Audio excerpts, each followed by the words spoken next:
it's Nora. I'm back to give you guys an update on what happened to my Remicade infusions. So a little while back I had spoken about getting Remicade infusions.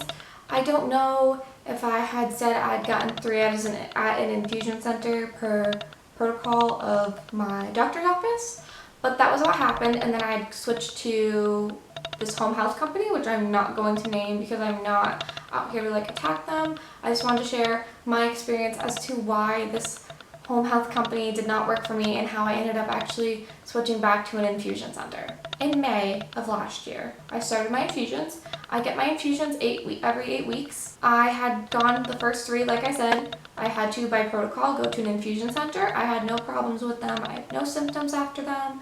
I, pre-infusion, get loratadine and Tylenol, which is the pain reliever, and the just anti-allergy, which is just, again, protocol that I have to take before my infusion. After my 3rd infusion, there was this kind of fight with insurance of, we don't want you to go back to an infusion center because it's cheaper for you to go to home health care, which my family and I didn't really understand. It was a bit of a weird, isn't it cheaper for me to go to an infusion center besides someone actually coming to my home and doing the one-on-one care themselves? But since that's what insurance wanted, we started out with that. I had someone come to my home during the summer and give me the first infusion, right? Yeah, because the first 3 loading doses are you get it and then you get 1 2 weeks and then 4 weeks and then 6 weeks out, and then you get them every 8 weeks. Someone came to my home and it was a bit weird, but I had my friends come over and sit with me and we watched a movie. They used a pump just like normal. They gave me the regular pre-meds, although the only difference is it took them 4 times to stick me. Remember that. 4 times to stick me. I always have never had problems with being stuck by anyone for blood, for IVs at all. I have this really good antecubital vein in my elbow on my right hand. It's always a really awesome one. Never had problems at all. I do want to say I was super dehydrated this morning. That morning he came first thing to stick me, and he was putting hot packs on it, having me lay down. He was doing all the tricks, and he really struggled to get access on me. So the first infusion was fine, went by, no problems, and then I was back in school for the rest of them. I had 2, I believe, afterwards. My numbers are a bit mixed up on how many I actually had with this company, but I believe I had 2, and the same thing happened. I think the second one I had only got stuck twice, and it worked, and then the 3rd one, I again got stuck multiple times. I don't know how many, but one of them ended up infiltrating just saline, luckily, and I told the nurse that it was infiltrated, and she kind of was still like, no, I'm gonna push some saline into it, and I was like, I could feel it bubbling in my arm, and that's not a feeling I'd ever felt before, so I knew something was wrong. Also, I'm a nursing student. Unfortunately, I kind of have an idea of what's going on, if something is going on that's wrong, because I have that medical background as the other nurses do. Yes, I don't have a year. I have 1 more year to go. But I do have an idea of what's happening, especially since I've had a lot of medical problems, and I've also done a bunch of clinicals in a hospital. So after being infiltrated, that was really frustrating. I kind of thought it was a one-time thing. It left a good old bruise on my arm for a little bit, and it was a little bubbled over. Your body pretty much being infiltrated means the nurse either went through the vein or didn't even hit the vein and puts just saline into the surrounding tissue, so it kind of bubbles up, but your body is able to absorb that. It would have really started to be a problem if she had done it with the Remicade, because Remicade can cause some eating away just because of the type of drug it is. There are certain drugs out there that just do that, and I believe Remicade is one of them. So luckily I was only infiltrated with saline. After that, I started getting a little nervous with the nurses, not because I had the same nurse the 2nd and 3rd time, and I think also the 4th time, and I was getting a little frustrated with her because she just could not for the life of her get access on me. She was having me do stairs, she was having me do the warm compress, she was having me lay down, she was having me try and relax, and still this lady could not get access on me. And she swears that she was a good nurse and that she was trained and that, she did this for years and she typically doesn't have problems with people, but for some reason she could not get access on me, which was very frustrating. Obviously, you can also understand that when I've never had problems being poked before and I've never had more than 1 stick, it's also very frustrating when all of a sudden this random home health company keeps bringing in people who literally cannot get me on one try. I don't think I had 1 visit where I was stuck once and they actually had access. So I think after the 3rd visit with this nurse, I told her she was allowed to stick me twice. She kept trying to stick me in her hands. I have the tiniest of little hands, and my veins always blow. I've never had anyone actually get access on my hands, so I tell them, you may try my wrist and then I'm done with it. I kind of was at the point of, is my Remicade causing my veins to just be completely crap and it is me, or is it actually the nurse who's doing it? I know people online have ports, but typically the people who have ports who have other chronic health issues. And I kind of, before I started getting my Remicade, brought up getting a port to my doctor, and she was not about that life. After this third time, it was either the third or the fourth time with this one nurse, so I had either 3 or 4 visits because I had a different nurse the very first one. I was having like a complete meltdown with her, not trying to like be rude to her or anything, and Jacob was also there during these visits watching all this happen, but I was just like, you can't stick me. I don't want to do this anymore.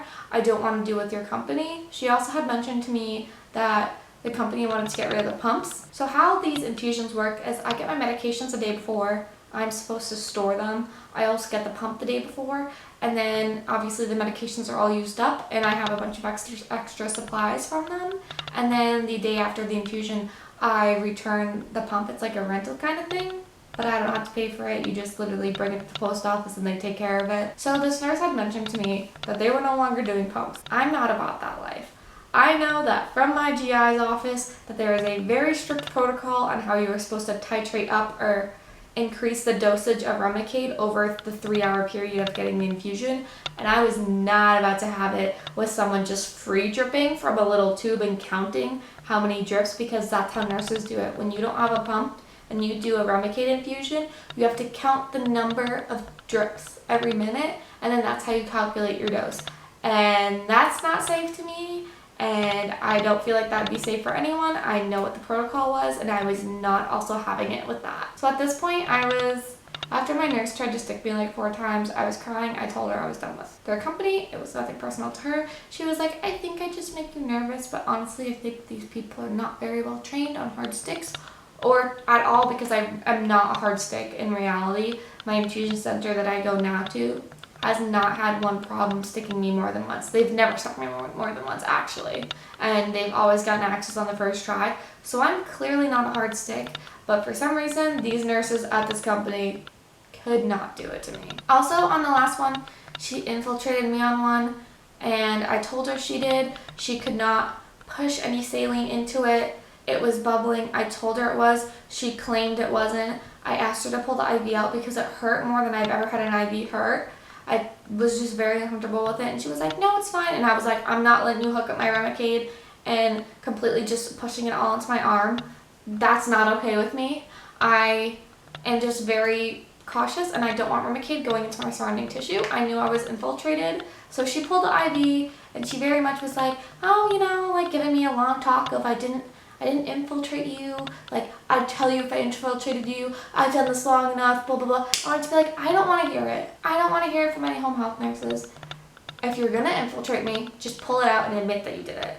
Don't be a nurse who's like, I did not do that, blah blah blah, you're just imagining it. No, I'm not stupid. I can feel it freaking bubbling in my skin around my arm. I know you infiltrated me. So I had her yank that. I also, this week that this had happened, had to be stuck like 8 times. So after 2 nurses had failed to get my infusions going because they both couldn't get access on me, I was really late on my infusion, and it was difficult to get insurance rolling on where I could get it, because there's a certain time period where you don't want to really develop antibodies, and the longer you wait, you kind of put yourself at risk for that. I also, waiting longer to get my infusion from someone was putting me at risk for flaring. Between the 2 last nurses, they tried to get them to me during the school week when it would work for me, but it was not working for my schedule, and they weren't really wanting to be accommodating for me. The second to last one, when I really had a meltdown with her, and I told her to just leave, she was like, well, call my supervisor. Right after she left, her supervisor called me and was like, what's the problem? Like, I'm so sorry. Here's the part that I don't like. The supervisor called me, and it was all about, oh, you know, if you have a problem with the pumps, we'll send you a pump. You know, I have this great nurse. She can stick you next time. You know, I would trust her with my kids. And I wanted to be like, listen, lady, I know you're a supervisor.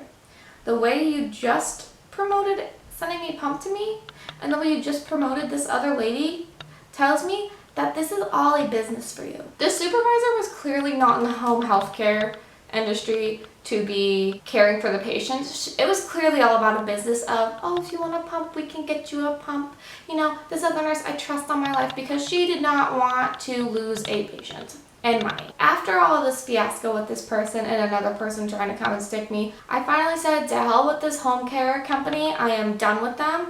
I practically fired them. I went back to my GI and we got my infusion, but it was multiple weeks late. Luckily, it worked out for the better.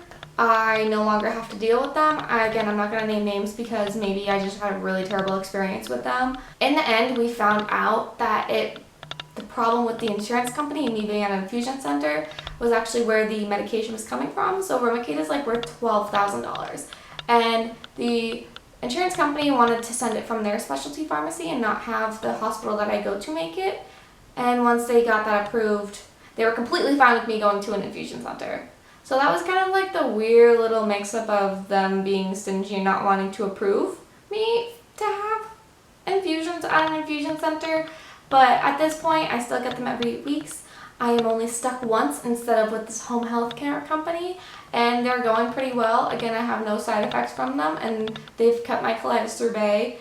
No flaring, even through finals week, which is always my problem area. It's just going really well. So thank you guys for watching. I hope you guys enjoyed this story. And if you guys have similar experiences with home health care companies, please leave it in the comments below if they're not disabled. I don't know what YouTube is doing with that. But also, I also don't want to discourage anyone from using a home health care company. I know there's groups on Facebook and people who love them, and they maybe are using a different one than I used. But my experience, unfortunately, just wasn't so great, but that is the whole reason that I switched back to infusion centers. So thank you guys for watching. I hope you enjoyed, and I'll see you guys next time.